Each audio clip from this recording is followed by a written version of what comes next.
சங்கீதம் 5. நீதிமானை ஆசீர்வதிக்கிற பிதாவாகிய தெய்வமே உமக்கு கோடான கோடி அல்லேலூயா. நீதிமானை காருண்யம் என்னும் கேடயத்தினால் சூழ்ந்து கொள்ளுகிற பிதாவாகிய தெய்வமே உமக்கு கோடான கோடி அல்லேலூயா. துன்மார்க்கத்தில் பிரியப்படாத பிதாவாகிய தெய்வமே உமக்கு கோடான கோடி அல்லேலூயா. என் வார்த்தைகளுக்கு செவி கொடுக்கிற இயேசு தெய்வமே உமக்கு கோடான கோடி ஓசன்னா.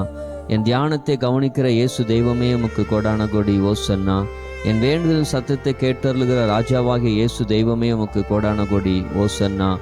உம்மை நம்புகிற யாவரையும் சந்தோஷிப்பிக்கிற செய்கிற ஆவியானவராகிய தெய்வமே உமக்கு கோடான கோடி ஸ்தோத்திரம். உம்மை நம்புகிற யாவரையும் காப்பாற்றுகிற ஆவியானவராகிய தெய்வமே உமக்கு கோடான கோடி ஸ்தோத்திரம்.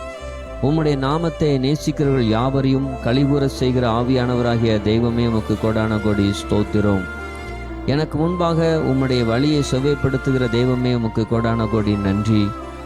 எங்கள் சத்துருக்கள் நிமித்தம் எங்களை உம்முடைய நீதியை நடத்துகிற தெய்வமே உமக்கு கோடான கோடி நன்றி. காலையில் என் சத்தத்தை கேட்டருளுகிற தெய்வமே உமக்கு கோடான கோடி நன்றி. தேவனே, உமது மிகுந்த கிருபையினாலே உமது ஆலயத்துக்குள் பிரவேசித்து உம்மை தொழுது கொள்ளுகிறேன்.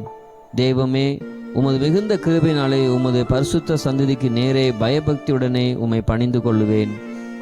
இரத்த பிரியனும் சூதுள்ள மனுஷனையும் அருவருக்கிற தெய்வமே உம்மை நமஸ்கரிக்கிறேன்.